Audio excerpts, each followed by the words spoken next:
Sha'ar, so we're going to continue from where we left off in Sha'ar Hayichud ve'emunah, the gate to God's unity and faith. We'll do two chapters. They're relatively small, chapter 8 and 9.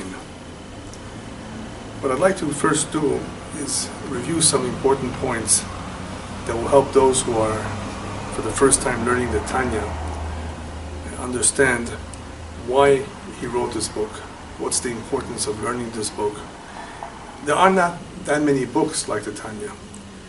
In such a small little book, there's a wealth of information about emunah, about faith, about avodat Hashem, about the service of God.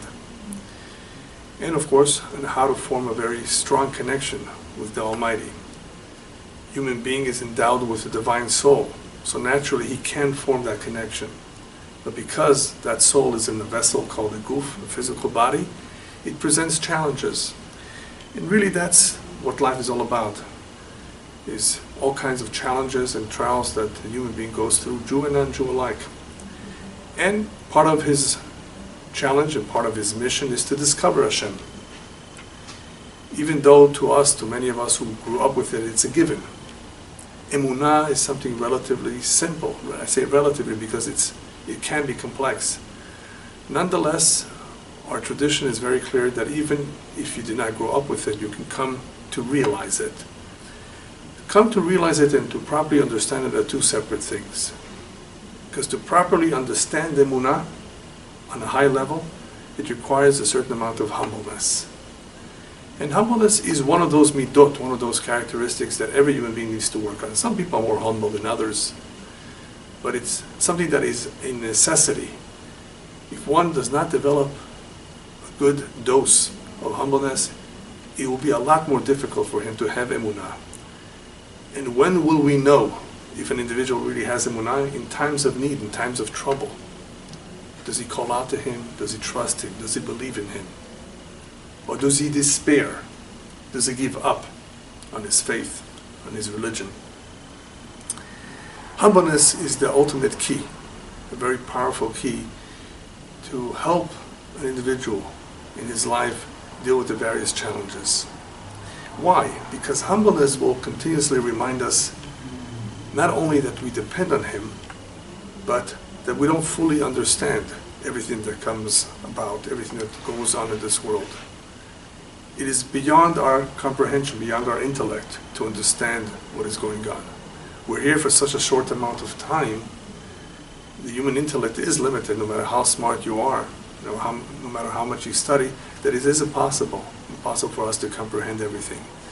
And when one comes to terms with that it's not possible for him to comprehend, then hopefully that in itself should calm him down. He says, I don't know too much, I don't know what's going on, but I've been told, I've been taught that everything is for the good, that God created the world, He still supervises the world and all the creatures, He provides for them. This is all part of the emunah. There's a lot of information that goes into developing that emunah. But even if we have all the information, we will not know everything there is to know. I'm reminded about a story of two famous brothers, Rabbi Elyahu Kin and Rabbi Schneur Zalman. More or less, this is what they tell about an encounter that they had in discussion about the connection with Hashem, the proper approach, the proper way of serving Him. How do you go about it? Does man look at the greatness of Hashem, of God, and from that he will come to see how small he is and how low he is? Or should he instead focus on how small he is, and from the smallness of the human being he will come to realize the greatness of the Creator? Both, of course, are correct. What they both have in common is meditate, think about it. And that is something that people don't do enough. To think a little bit about that connection with God, think a little bit about the creation. What is our purpose here? What is our mission? And if you do learn books that relate to this topic, then hopefully the ultimate result is not just going to be the knowledge that we will acquire, but that humbleness that I mentioned. It is very humbling when we realize how small we are, how great Hashem is, how frail the human being is. In one moment he can be gone, like a candle that is, extinguished. could happen just like that. We come into this world, and as little children we don't have enough understanding of what is going on yet. But slowly but surely the child becomes an adult. His mind is more developed, and he thinks he knows it all. But even then, he doesn't know. He forgets that in the same way a child doesn't know everything, an adult doesn't either. Just that in comparison, an adult knows more than a child. The Tanya, as well as other important books that discuss Emunah, is important because it enables us to focus. So this is a small book that takes Kabbalistic concepts and simplifies them. Why Kabbalistic concepts? Because it is the Kabbalah. And those subjects that are related to Kabbalah, as it's called in Hebrew, Chokhmat Elokut, divine wisdom, that enables us to understand a little bit more what the purpose of life is. Without the Kabbalah, it is a lot more difficult, more complex to try to figure things out. Even with Kabbalah, we don't know that much, but we know a lot more. And what he has done in other books on Chasidut as well, in Kabbalah, they've simplified those very abstract concepts in Kabbalah in order to enable us to connect to it, to relate to it. Otherwise, life goes by and we miss out a lot if we don't understand the basics of our emunah, of our faith. And in order to understand the basics of faith, we need to learn a little bit of Kabbalah. And what he has done in Sha'ar Hayichud ve'emunah, in this section of the Tanya, is to clarify to us a very important area, the area of emunah. It's no longer about the evil inclination, about love and fear for God that we spent many, many months learning in the first section of the Tanya. Very important section. How to do battle with the evil inclination, what the evil inclination is all about, what klipat noga is all about. All these terminologies that if you never learn Kabbalah, you have no clue what that is, that there's an enemy within. And that's his job, turn you away, to distract you. So all of that was very important in getting a glimpse of our system. Not only the physical system that we're somewhat more familiar with, but the spiritual system and how it works. Here, he goes about clarifying emunah, the Yichud of Hashem, because that's so important. A lot of people are confused. In the past, many, many philosophers, great men, had no clarity about who this God is. Is he outside of this earth? Is he down here below? Where is he? Is he everywhere? If he is, then how do you explain that there's so much evil in the world? What is evil?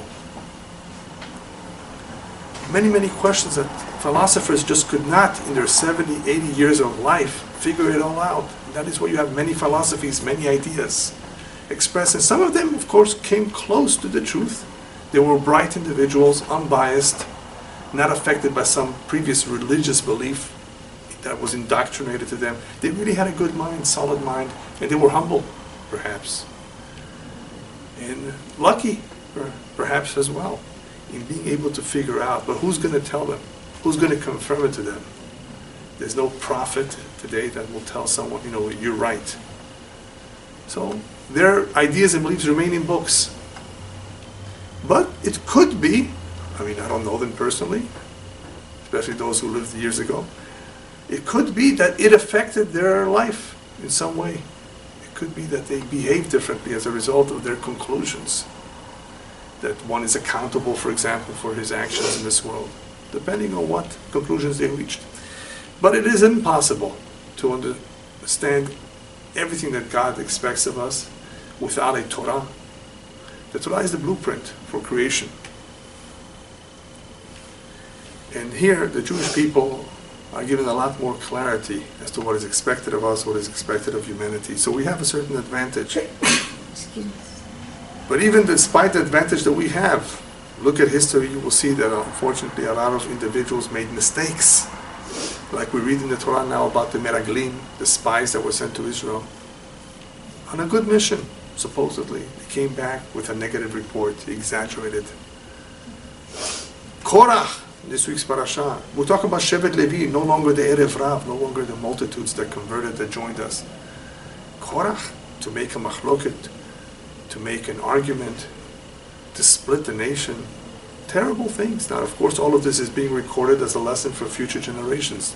It can happen to the best of us, unless you have clear emunah.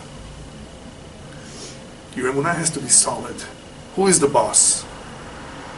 Ask the boss if you have a question. Somehow, ask him. Don't decide on your own, because no matter how smart you are, no matter how confident you are, you may be wrong. So when it comes to emunah, to the faith in Hashem, we have to understand also Yehud. When we say Hashem Elokeinu Hashem Echad, that Hashem is one, we're not just saying one and not two. We're saying one that is unique. There's nobody like him. There's nothing that we compare to him. There's nothing like him. We cannot fully understand him. It's one of a kind.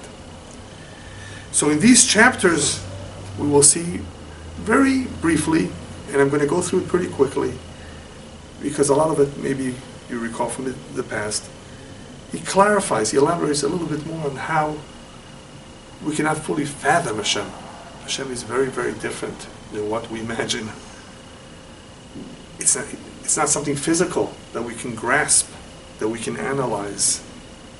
And why is this important for us to know?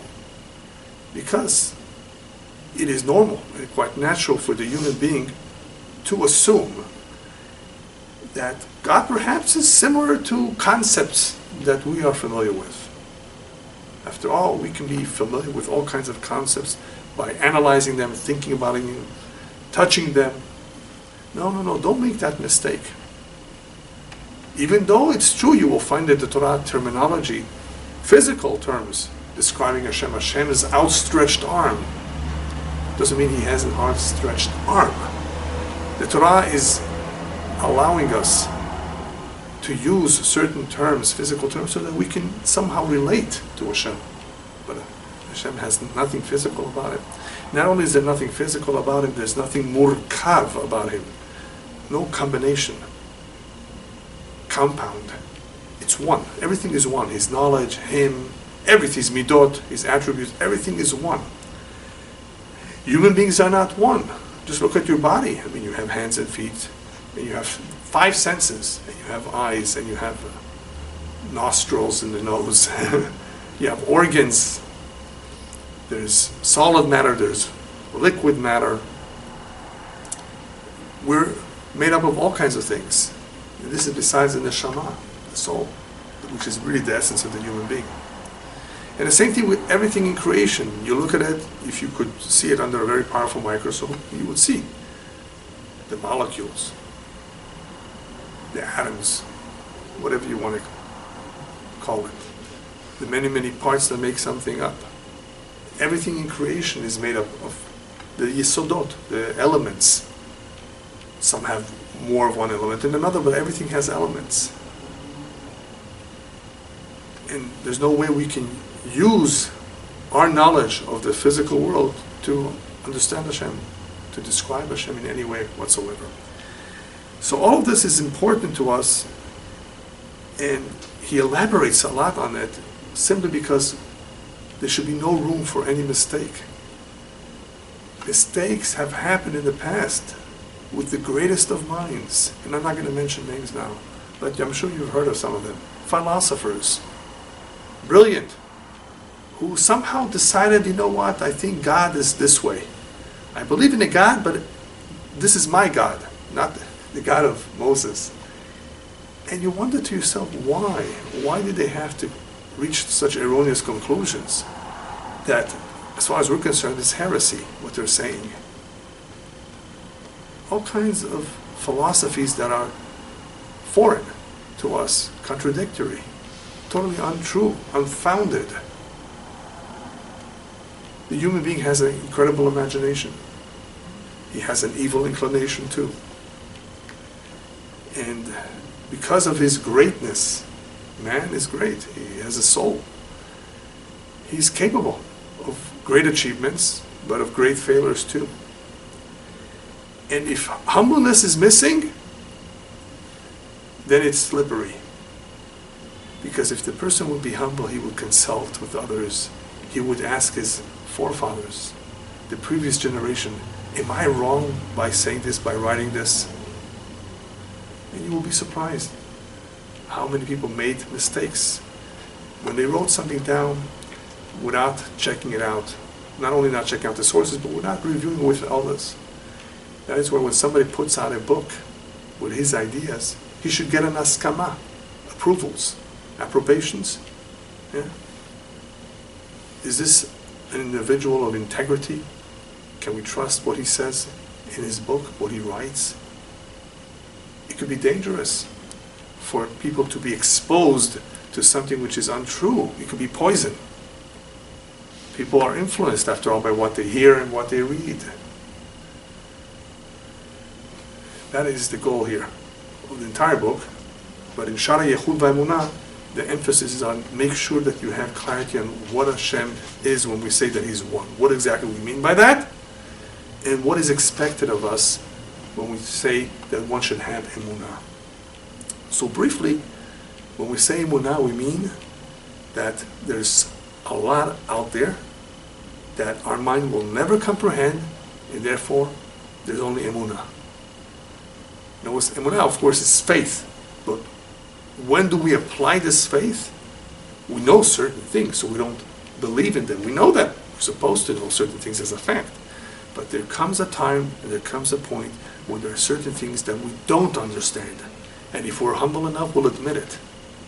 There are certain things that we will never fully understand. That's where emunah comes in. If you're not humble, you may not come to say that. So now he discusses what the Rambam says in chapter 8. And he says as follows, what the Rambam wrote, Shakadosh Baruch Hu ma'uto v'atzmuto v'da'ato ha'kol echad mamash achdut peshuta v'lo murkevet klal. What the Rambam writes, and the Rambam was not a Kabbalist, but a lot of what he wrote was very much compatible with what the Kabbalah revealed later on. So what he writes that Hashem, God, His essence, His knowledge, is all one. It's not a combination. We have knowledge as a combination, as a supplement to us. We acquire knowledge. We did not have it before, now we have it. By Hashem, it's all one. Ken Einyan Mamash, in the same way that it is with Hashem's essence and His knowledge, the same is true with Kol Midotav Shel HaKadosh Baruch Hu, all His attributes, all His names, all the kinuyim, the various names that the prophets describe Him, that the rabbis describe Him, Chanun Verachum Vechasid, that He's compassionate, righteous, and so forth. All of His characteristics, all of His attributes, His knowledge, it's all one with Him.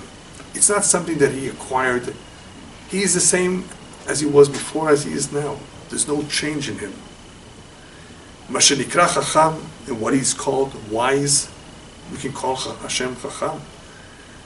It says Gamu Chacham, or that He has a will.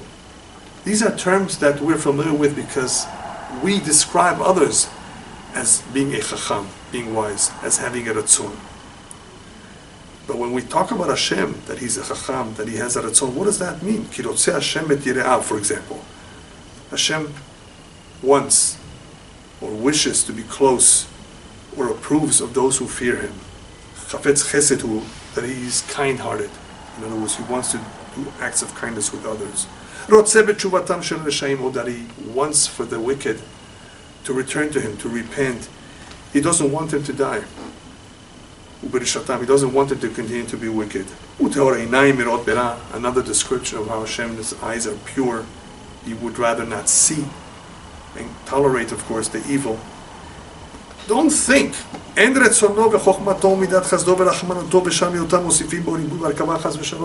Don't think that all these characteristics, these attributes, these descriptions that are human are somehow supplemental to Hashem. In other words, that He has acquired them, that He has become that He can behave that way. It's very easy to make that mistake, that Hashem has this midah, has that midah. No.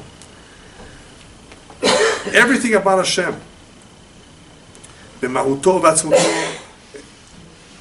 רצונו וחוכמתו, בינתו ודעתו, מידת חסדו גבורתו ורחמנתו, ותפארתו הכלולה מחסדו גבורתו וכן שאר מידותיו הקדושות, הכל אחדות פשוטה ממש. Everything that we've just said, whether it's the midot, whether it's the kindness, the gevurah, the judgment. And all his other holy midot, it's all unified, very simply unified. Shehi atzmuto ma'uto, that's the essence of Hashem. Hashem is one with all his midot. You cannot take it apart. You cannot say that he has all of these characteristics because it's all part of him. He is one with all of them. His knowledge, his wisdom, his will, it's all one. And as he's going to explain it on, this is a little bit difficult for us to understand. What does it mean, one? We're not used to that. And he's going to surprise you.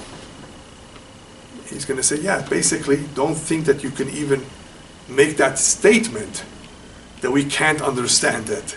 Because when you make that statement that you can't understand something, it means that perhaps it is like that, but I can't understand it. No. It is impossible even for us to make that kind of a statement. The only reason we say so, the only reason we limit ourselves into describing Hashem is because simply to remind ourselves that it's not right. It's dangerous.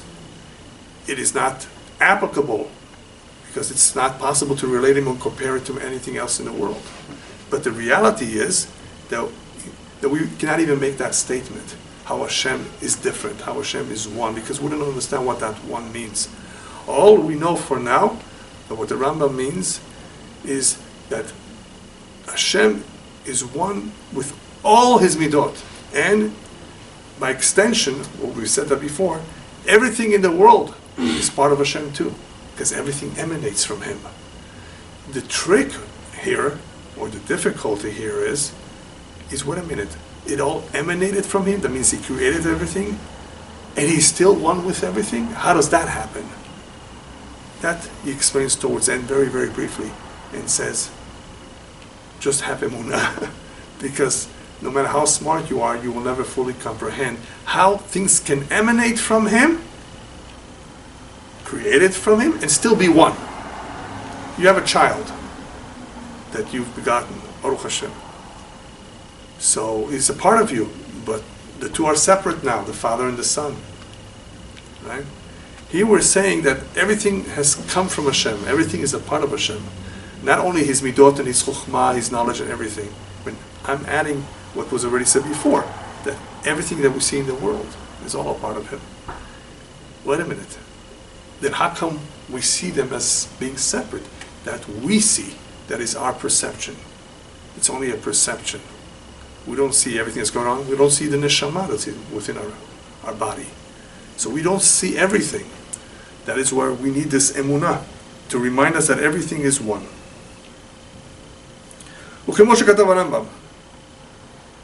And this is what the Rambam continues on to say, no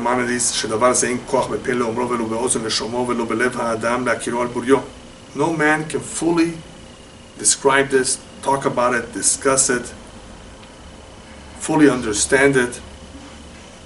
How come? So he says, when man tries to describe something, tries to understand and grasp something, he looks at it the way he is accustomed to looking at things. He measures, he weighs, he analyzes, he thinks, he imagines, he evaluates and assesses. Right? These are all ways that man, through the many tools that he has, and through his intellect, of course, is used to analyzing and assessing a situation logically or in some other way. So man would like to understand God in the same way. And if he attempts, he's going to be wrong. He can't do that. But that's what man wants to. That's what he's used to doing. The way he is used to understanding things. Let's say he wants to imagine or analyze the essence of ratzon, willpower, desire. So you can talk about it philosophically a lot. But that's the way man is accustomed to doing it. He's going to use human terms, he's going to use his mind to describe ratzon, or mahut chokhmah ubina, to try to explain and understand wisdom and understanding. or da'at, knowledge, or mahut midat chesed v'rachamim v'chasorim, or the attributes of kindness and compassion. Hu metzayer kulan kemot shehen bo. He will describe them and analyze them, visualize them as he knows. And human beings, of course, can argue about this, but still, it's all human action. It's all human imagination and human reasoning that describes this or that. אבל באמת הקדוש ברוך הוא רם ונישא וקדוש שמו. Hashem is holy, above and elevated everything, above everything else in this world. Kadosh Shemo, He's holy. What does holy mean? שהוא קדוש ומובדל ריבו לבבות על קץ ותכלית מדרגות הבדלות למעלה מעלה מערך וסוג ומין כל התשבחות והמעלות שיוכלו נבראים להשיג ולצייר בשכלם. I'm reading it a little bit quickly because it's just a little bit gets verbose. You know, he's very, very descriptive of how Hashem is beyond everything that we can imagine in this world and above everything, thousands upon thousands and millions or millions of levels higher than all the praise and levels that any creature, any part of his creation could ever imagine and visualize in their sechel. In other words, there's no way that we can ever come close to visualizing him, to understanding him, because when we do with things that we are more familiar with, we use our mind. We can't do it the same way to visualize him, because he is so far removed from this world or from anything that we can imagine and describe that it's not possible. So now he gives us a little bit of an example of why it's difficult. So he says, what's the highest level? In the very first level, the life force of everything in us is the chokhmah, is knowledge, wisdom. Lachen nikret reshit. That is why it is called reshit, like reshit chokhmah. Chokhmah, the wisdom. That is where everything begins. Ki be'emet hi reshitu mekol kol hachiyut b'nivraim. It is really the beginning of everything in creation. Ki me'achokhmah nimshachot bina v'da'at. What comes from chokhmah? What follows? Understanding and knowledge. It all begins with the point called chokhmah, wisdom. Now, what comes after that? What comes after chokhmah bina v'da'at? After that, the next level, nimshachot kol hamidot shebanefesh hamaskelet. The intellect, the nefesh hamaskelet, in other words, the spirit of the human being, develops the midot. He has the various characteristics. When he says nefesh hamaskelet, it is as opposed to animals, because they don't have an intellect. That's why he says nefesh hamaskelet, the spirit of that which has intellect, the human being. So what follows after the chokhmah bina v'da'at is the midot that the nefesh can develop. What are midot? What are these characteristics? Ahava, chesed, v'rachamim. Examples, right? Love, kindness, and compassion. And he says, look at this. Look at the following example. Look at a small child. You can see bechush, you can see clearly. Shakatan she'en bo da'at. A little child is immature. Take a 3-year-old child. You will find that he's bekas tamid. He's more upset and angry more often than an adult, even though there's some adults that get angry very often. We're talking about the average. A child will be upset, angry, irritated, achzari. Achzari, even though usually means cruel, here it means not kind. And his love and what he shows favoritism to is small little trinkets and toys. Why? Because this child, he's liking things and being attracted to things or behaving in a certain way because he still does not have the da'at. He's missing the knowledge of understanding what is really valuable, what he should really like, where he should spend his time on. He doesn't have the da'at yet. She'ahava kifi adat. Very important idea here. Love, the love for someone or for something depends on the person's da'at. Depends on his knowledge. ומהמידות שבנפש נמשכות בתיבות ואותיות המחשבה. From the midot of the nefesh, from the various characteristics in the nefesh, what comes from them? Words and letters of machshava, of thoughts. So we're beginning now with the level of thought that is being formed from words and letters that are coming from the midot. שהנפש מחשבת בדבר שאוהבת או איך לפעול לחסד ורחמים, because the nefesh will think about and analyze how to behave, how to act, whether to love something or not, whether to have chesed and rachamim. So it will come from the thought. The thought goes through a process of evaluation. וכן בשאר מידות, the same applies to all the other midot. ובכל מחשבה שבעולם, and therefore in every thought that we have in the world, מלובשת באיזו מידה מביאה לחשוב מחשבה זו, ומידה זו היא חיותה של מחשבה זו. Every מחשבה, therefore, originates from some midah that has brought about this thought, or this thought process. And therefore that midah, that characteristic, that attribute, is the source, it's the life force, it's what is behind this thought. Alright, next. And from the otiyot ha-machshava nimshachot otiyot ha-dibur. From the letters of the machshava, what follows are the letters of speech. V'hen chiyutan, and those letters are the life force of the speech. And what does speech lead to? Hadibur mevi lidei ma'aseh tzedakah v'chesed. It is the speech that eventually leads to doing tzedakah and chesed. It gives instructions. It tells people. It asks.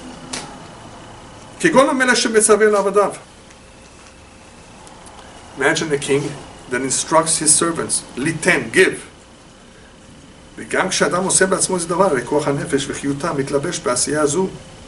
even when a person does something, even if he is already acting upon it, the koch of the nefesh, the power behind this, and the vitality or the life force that is being dressed up in this asiyah, in this action,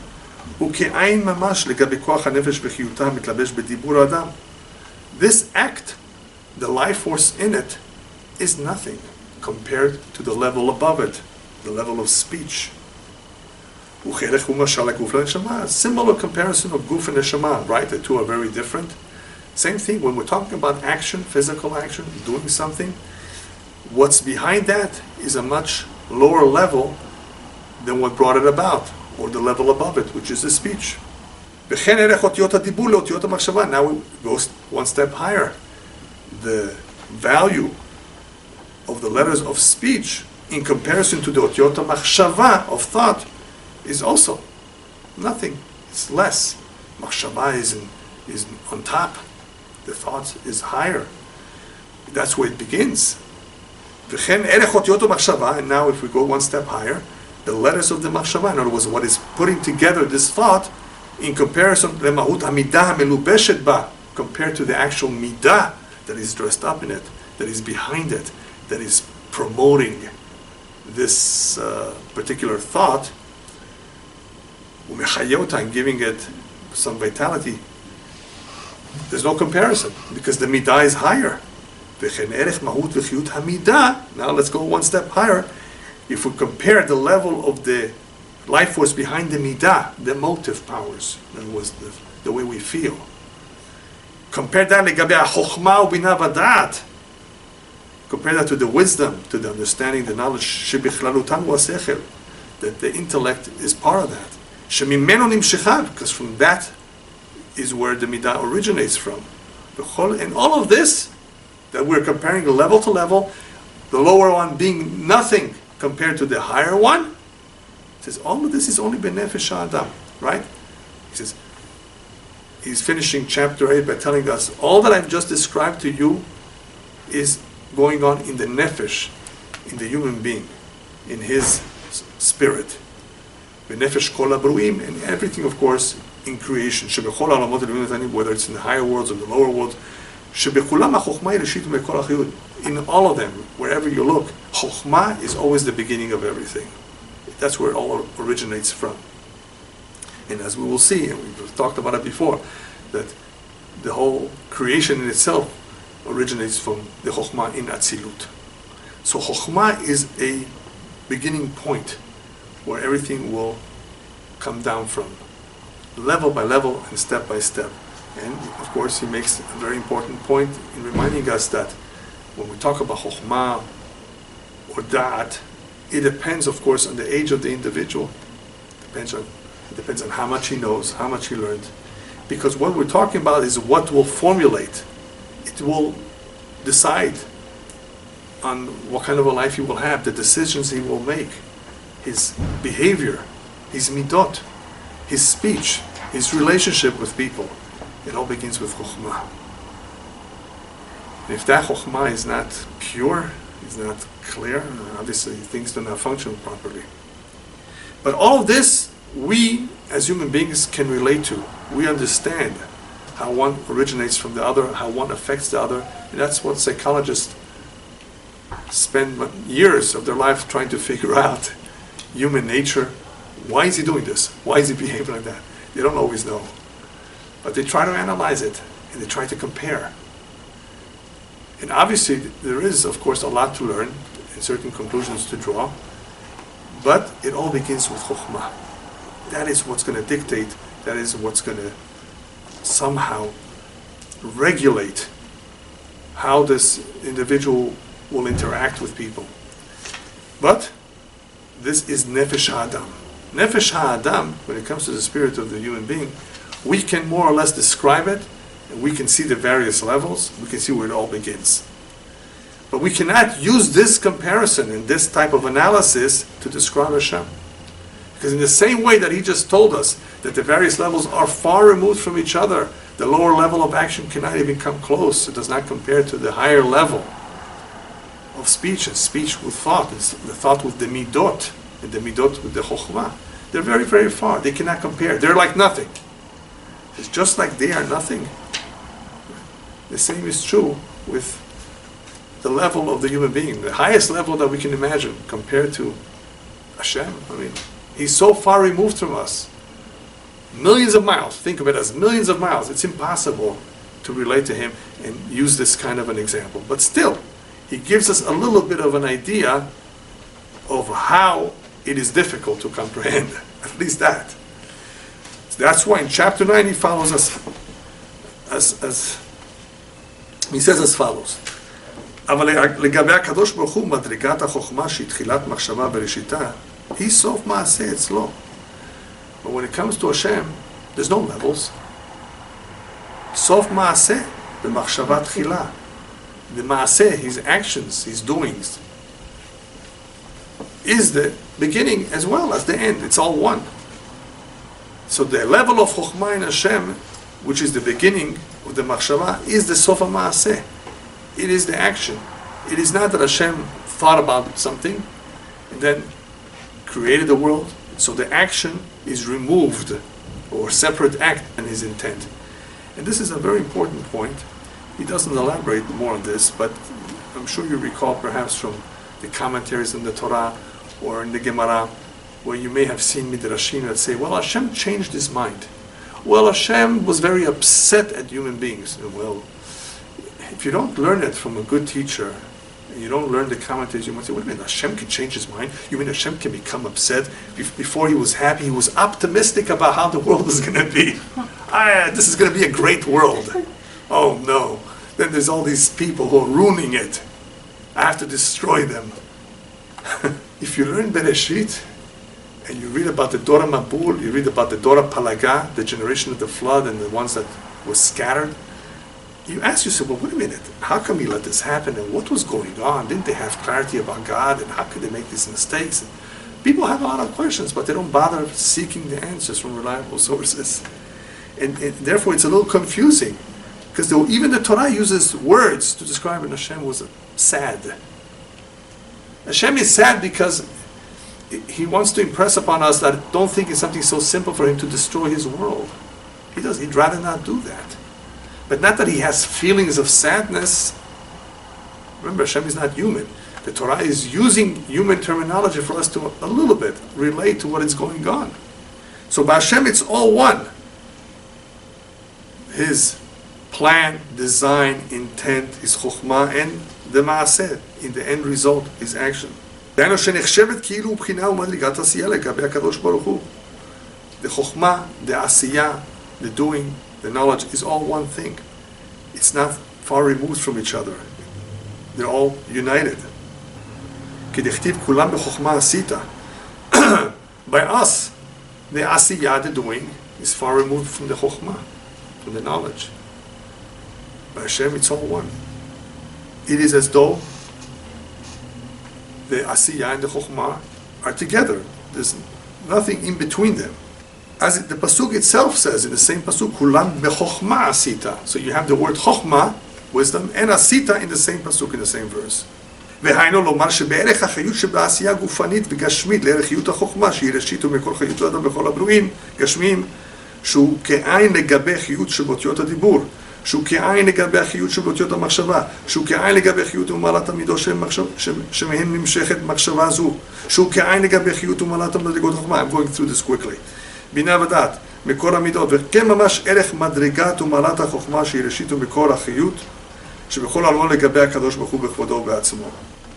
המרומם והמתנשא ריבו רבות מדרגות רוממות יותר מרוממות מדרגות חוכמה על בחינת חיות שבעשייה, שהיא רוממות 5 מדרגות לבד. So basically, it says, when it comes to human terms, we see the difference between the various levels. And by us, we have 5 levels. Beginning with the chokhmah, we went to the midot, we went to the machshava, we went to the dibur, and we went to the maaseh. And even then, we said that they are far removed from each other.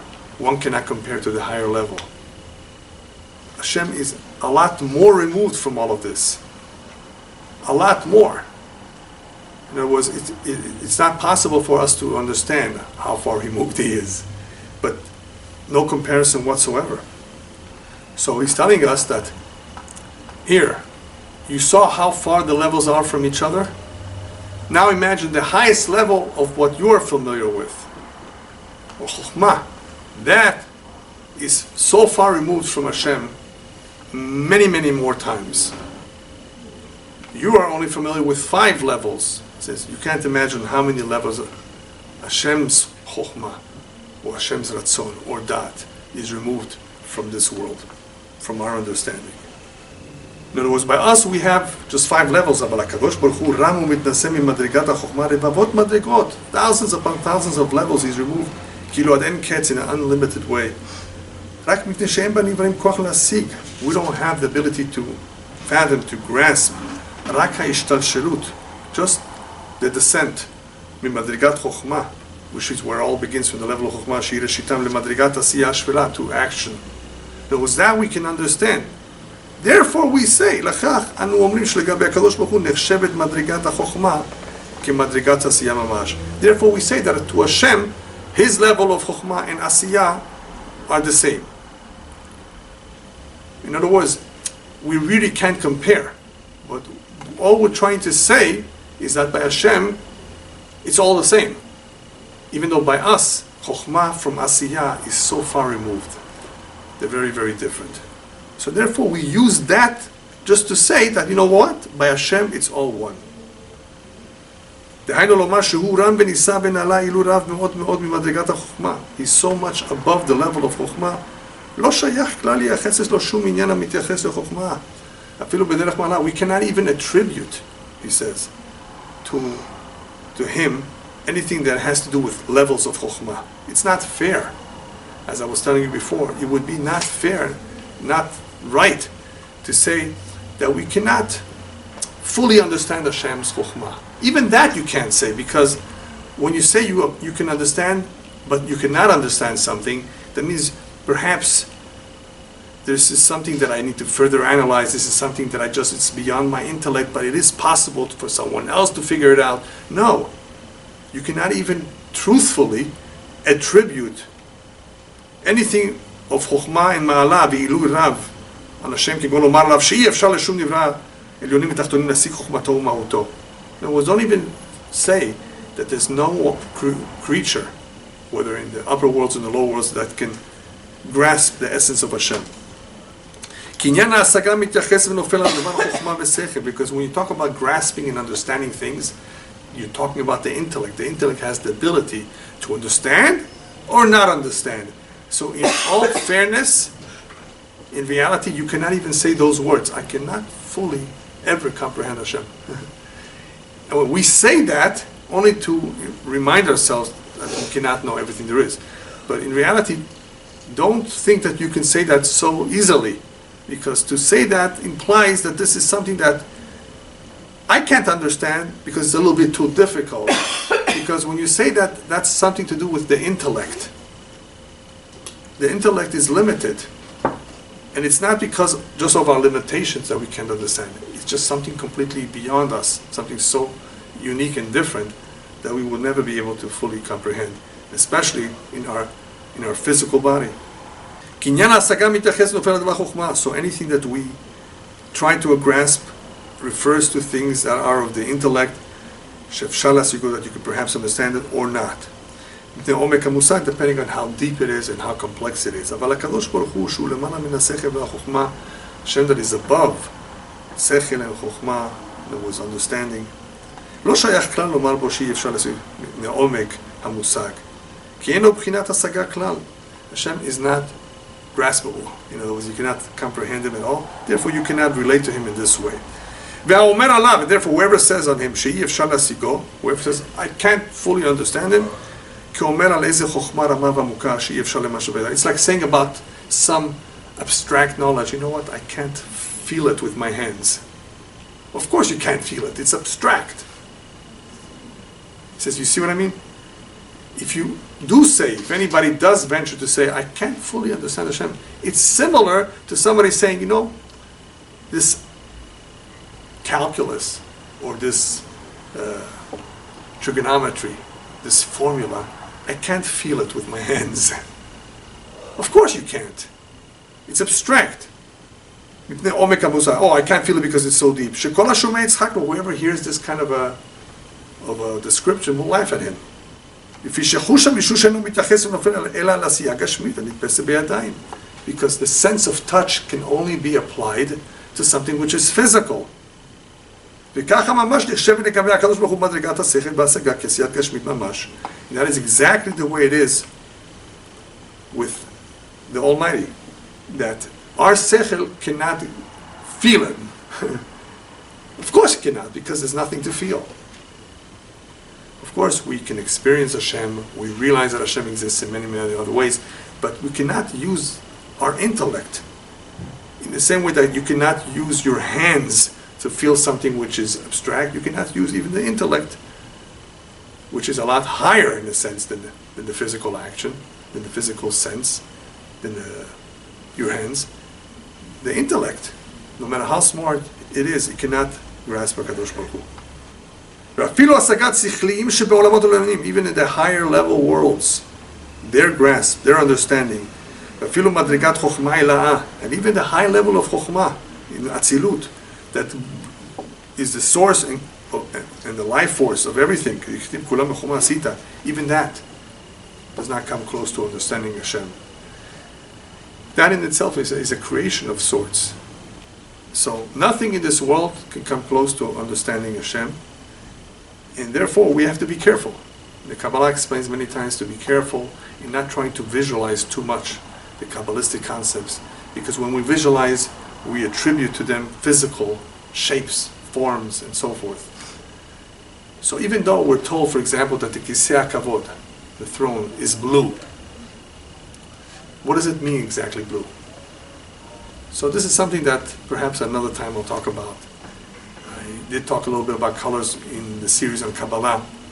Colors, of course, have a certain significance in the physical world and also in the spiritual world, because we must remember one thing: even though the spiritual world is very, very different than the physical world, yeshnam dvarim shemakbilim. Pretty much there are things that correspond or are parallel to each other. It's a parallel world. Just like in the sea, many, many creatures on the sea, the rabbis tell us, are to be found on the ground as well. There's a certain parallel creation between that which is on the land and that which is in the sea.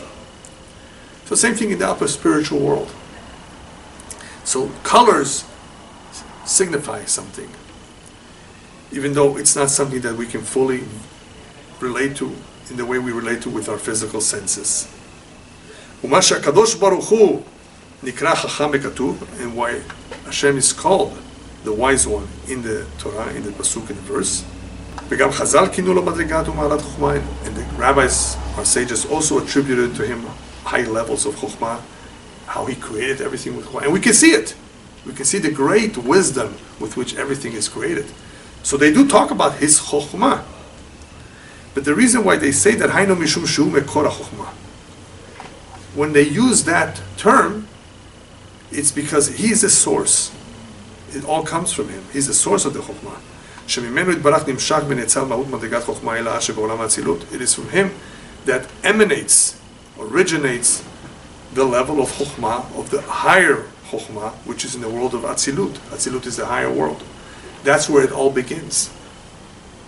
Same thing with the midot. When we attribute to Hashem the midot of Rahum, Chasid, His compassionate, He's righteous, Hashem Shu Mekor Hacham Chasadim, we're talking about and explaining how He's the source of that attribute of compassion and kindness. So not that He is like that, He's the source. It comes from Him. V'chen shara midot. The same is true with all the other midot of Hashem, all the other attributes. Kulan nimshechu v'netzru mimenu, they all come and emanate from Him Yitbarach. Now, going back to the point I said in the very beginning, derech v'inyan ha'amshacha v'atzilut, ech uma yadu lamaskilim. So if you want to discuss how this happens, or how it happened, how it emanated from Hashem, how it came down from Atzilut, how all this takes place, that is only for the Kabbalists who are completely focused in learning this, the maskilim he calls them, those who are really into that have a better comprehension, not that they know it very, very well either, that they have a little bit more of a comprehension of how these things came about in their limited way. He says, this is not for us. That's why he finishes this chapter by reminding us that we shouldn't delve too much into nistarot, into that which is hidden. But I'm just going to quote to you what he says in his side comment, just a brief explanation about tzimtzum, the contraction of the light of Hashem, even though we've talked many times about it. He brings it in here because, after all, when we're talking about the physical world, everything is b'tzimtzum, everything is contracted. In order for a physical world to exist in its limited way, everything is limited, there has to have been a tzimtzum of that which is infinite. The Ein Sof, the Or Ein Sof, the infinite light of Hashem. So that is famously called in the Kabbalah tzimtzum. So on the side it says the Soda tzimtzum, the secret behind tzimtzum, the Or Ein Sof Baruch Hu, and the tzimtzum of Adam Kadmon, which is another term in Kabbalah representing the first point of creation, the primordial man, as it's called, Adam Kadmon. It is where things have initially contracted from the very, very start. The Sod Hadikna, and the secret behind the beard, which is another interesting concept in the Kabbalah, which also involves all kinds of tzimtzumim. Why do we have hair?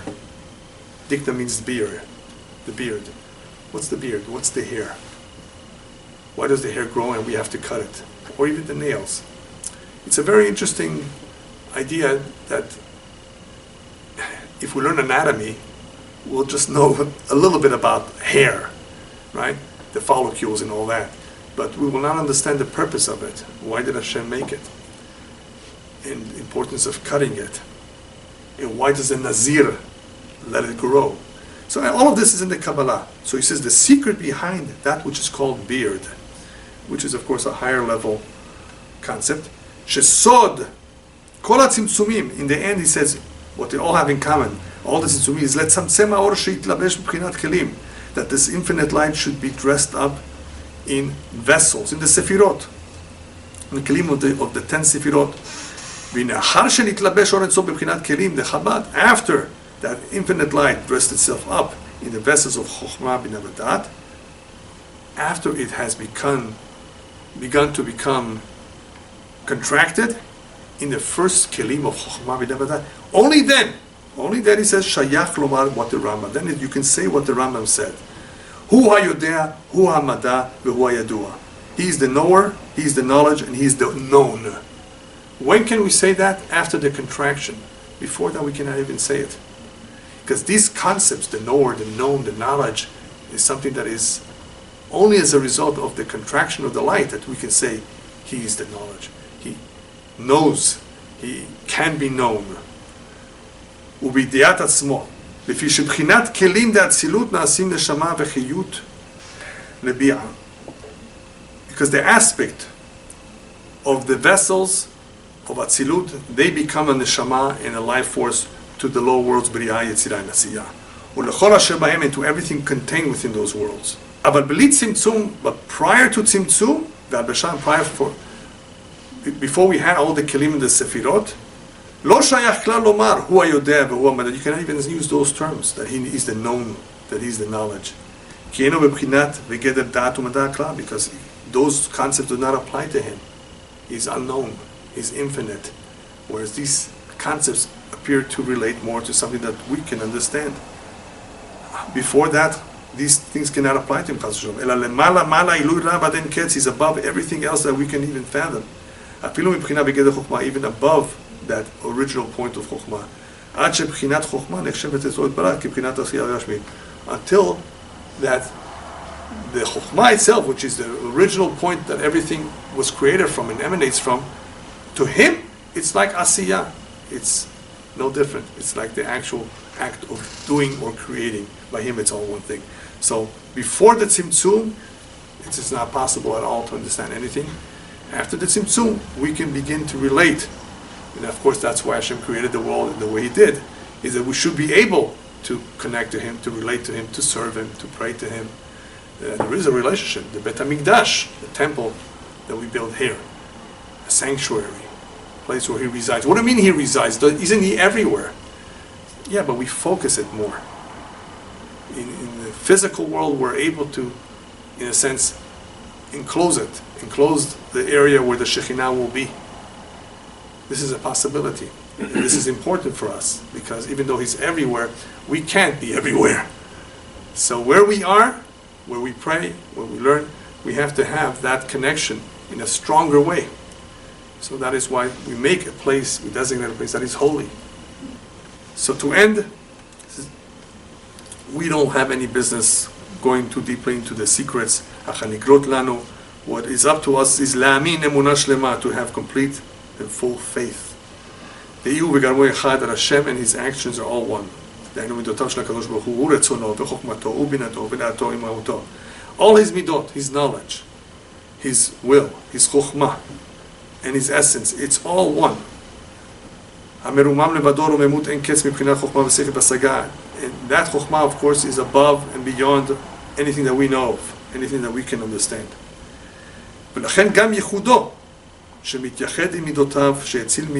Therefore, in the same way that we can not fully understand Hashem, how His chokhmah and His midot are all one,